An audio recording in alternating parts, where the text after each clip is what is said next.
जय हिंद। नमस्कार साथियों, आप सभी लोगों का मोस्ट वेलकम है आज के इस नए क्लास में।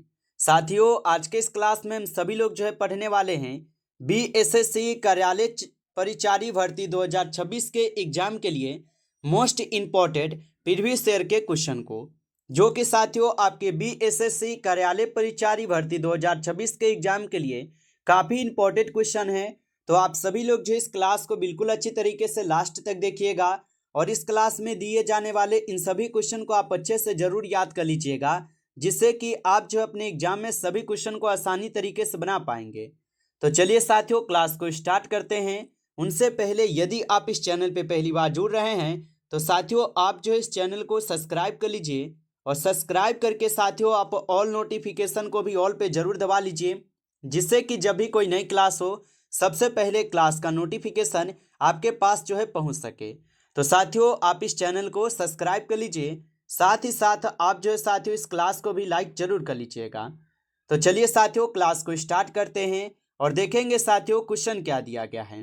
साथियों क्वेश्चन दिया गया है कि विटामिन ए की कमी से कौन सा यहाँ पे रोग फैलता है। चलिए बताएंगे साथियों, ये सभी क्वेश्चन आपको काफ़ी इंपॉर्टेंट और सिलेक्टेड क्वेश्चन करवा रहे हैं, जो कि साथियों आपके पेपर में 100% साथियों प्रश्न पूछे जाएंगे। तो आप अच्छे से इन प्रश्नों को याद कर लीजिएगा और बताइए कि विटामिन ए की कमी के कारण साथियों यहाँ पे कौन सा रोग फैलता है। तो याद रखेंगे साथियों, रतौंधी रोग होता है। यहाँ पर ऑप्शन सी आपका सही जवाब है, रतौंधी रोग होता है, याद रखेंगे। अगला प्रश्न आता है साथियों यहाँ पर कि डीएनए संश्लेषण का प्रतिपादन जो है साथियों किसने किया था। चलिए बताएंगे साथियों कि डीएनए संश्लेषण का प्रतिपादन किसने किया था। तो याद रखिएगा साथियों, ये कार्ल बर्ग के द्वारा की जाती है। ऑप्शन सी सही जवाब होगा, याद रखिएगा। अगला प्रश्न यहाँ पर आता है, रेडियो तरंगों का जो वेग है साथियों ये किसके समान होता है। चलिए बताइए, रेडियो तरंगों का वेग किसके समान होता है। तो साथियों याद रखेंगे प्रकाश के वेग के समान। ऑप्शन सी सही जवाब है, प्रकाश के वेग के समान होती है। अगला प्रश्न है कि जंग लगाने का विरोध करने के लिए क्रोमियम युक्त मिश्र धातु इस्पात के रूप में किसे साथियों यहाँ पे जाना जाता है। चलिए बताएंगे साथियों कि जंग लगाने का विरोध करने के लिए क्रोमियम युक्त मिश्र धातु इस्पात के रूप में किसे जाना जाता है। तो साथियों याद रखेंगे आप सभी लोग जंग रोधी स्टील को। ऑप्शन बी यहाँ पे सही जवाब है, याद रखेंगे। चलिए अगला प्रश्न देखेंगे साथियों। क्वेश्चन है भारत के मुख्य न्यायाधीश को जो नियुक्ति है साथियों ये कौन करता है। चलिए बताएंगे, ये सभी क्वेश्चन साथियों काफी इंपॉर्टेंट और वीवीआई सेलेक्टेड क्वेश्चन है, जो क्वेश्चन साथियों आपके पेपर में भी पूछे जाएंगे। तो आप अच्छे से इन प्रश्न को याद रखिएगा और बताइएगा कि भारत के मुख्य न्यायाधीश के जो साथियों नियुक्ति है ये कौन करता है। तो याद रख लीजिएगा साथियों, राष्ट्रपति करते हैं। ऑप्शन सी सही जवाब है, राष्ट्रपति। अगला प्रश्न यहाँ पर आपका आता है कि हथेली पर एसीटोन डालने पर ठंडक महसूस होने का कारण क्या है। बताइए कि हथेली पर एसीटोन डालने पर ठंडक महसूस होने का कारण क्या है। तो साथियों याद रख लेंगे, वाष्पीकरण होगा। ऑप्शन सी सही जवाब है, वाष्पीकरण होगा। अगला प्रश्न देखेंगे कि कोयले की निम्नलिखित में से कौन सी श्रेणी है जो कि उत्तम गुणवत्ता वाली है। चलिए बताएंगे साथियों कि कोयले के निम्नलिखित में से कौन सी श्रेणी उत्तम गुणवत्ता वाली हो जाएंगे। तो साथियों याद रखेंगे आप सभी लोग, एंथ्रासाइट होगा। ऑप्शन यहाँ पर सी आपका सही जवाब है, एंथ्रासाइट होगा।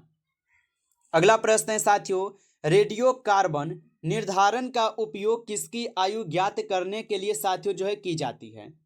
बताइए, रेडियो कार्बन निर्धारण का उपयोग किसकी आयु ज्ञात करने के लिए किया जाता है। तो साथियों आप सभी लोग बताएंगे जीवाश्म का आयु ज्ञात करने के लिए। ऑप्शन बी सही जवाब है, जीवाश्म होगा। अगला प्रश्न यहां पर आता है कि किस सत्याग्रह के बाद सरदार वल्लभ भाई पटेल को लौह पुरुष की उपाधि दी गई थी। चलिए बताइए साथियों कि किस सत्याग्रह के बाद सरदार वल्लभ भाई पटेल जी को लौह पुरुष की उपाधि दी गई थी। तो साथियों आप याद रखेंगे ये हो जाएंगे बारदोली सत्याग्रह। ऑप्शन सी सही जवाब है, बारदोली सत्याग्रह। अगला क्वेश्चन यहाँ पे आता है कि अम्लीय वर्षा के मुख्य घटक क्या है। चलिए बताएंगे साथियों कि अम्लीय वर्षा के मुख्य घटक क्या होगा। तो अम्लीय वर्षा के मुख्य घटक होता है नाइट्रस ऑक्साइड और सल्फर होगा। यहाँ पर ऑप्शन बी आपका सही जवाब है, याद रखेंगे। अगला प्रश्न देखेंगे साथियों, क्वेश्चन है कि तोप धातु किसका मिश्रण धातु है। चलिए बताइए कि तोप धातु किसका मिश्र धातु है। तो साथियों आप याद रखेंगे ये हो जाएंगे साथियों आपके तांबा, टीन और जस्ता का। ऑप्शन सी सही जवाब है, तांबा, टीन और जस्ता होगा। ऑप्शन सी को सही जवाब करेंगे। अगला प्रश्न देखिएगा साथियों, यहां पर आपका क्वेश्चन है कि बिरसा मुंडा आंदोलन किस प्रदेश में साथियों ब्रिटिश के विरुद्ध जो है ना हुआ था। बताइए बिरसा मुंडा आंदोलन किस प्रदेश में ब्रिटिश के विरुद्ध हुआ था। तो साथियों आप याद रखेंगे छोटा नागपुर होगा। ऑप्शन सी सही जवाब है, छोटा नागपुर। अगला प्रश्न देखेंगे साथियों, क्वेश्चन है कि तरल पदार्थ में ऊष्मा का सबसे यहां पर अच्छा सुचालक क्या है। तो तरल पदार्थ में ऊष्मा का सबसे अच्छा सुचालक क्या होगा साथियों। तो याद रखेंगे आप सभी लोग, पारा होता है। ऑप्शन सी सही जवाब है, पारा होगा। अगला प्रश्न देखिएगा साथियों, क्वेश्चन है आपका कि सुएज नहर कब जो है ना बनकर तैयार हुई थी। चलिए बताएंगे साथियों कि सुएज नहर जो ये कब बनकर तैयार हुई थी।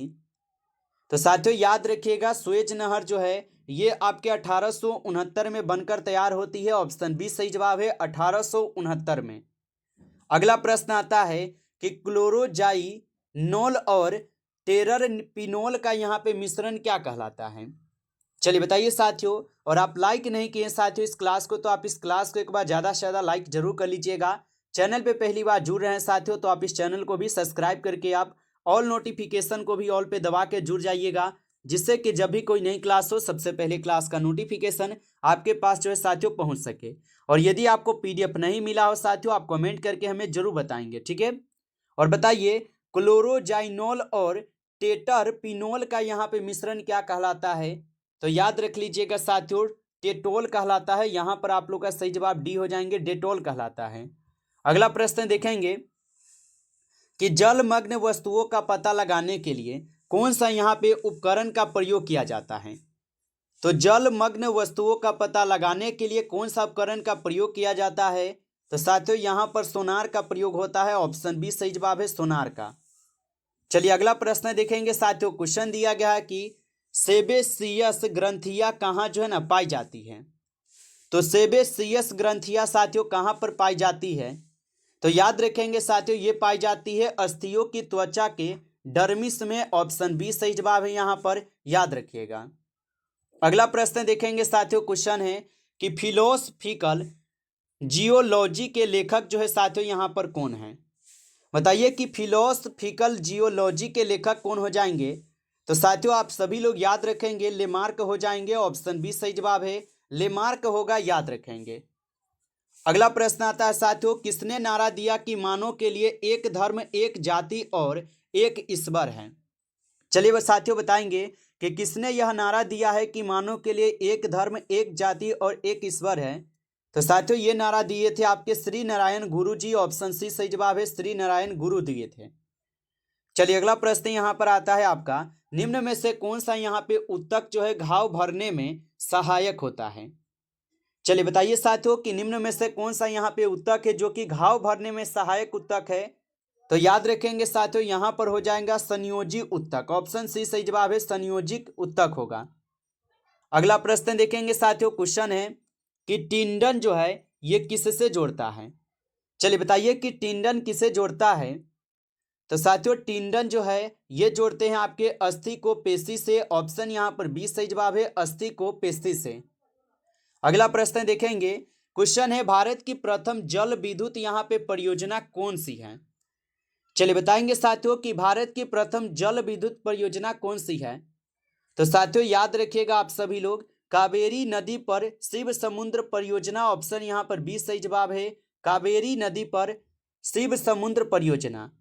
अगला प्रश्न देखेंगे साथियों कि अखिल भारतीय व्यापार संघ कांग्रेस का यहाँ पे प्रथम अध्यक्ष कौन था।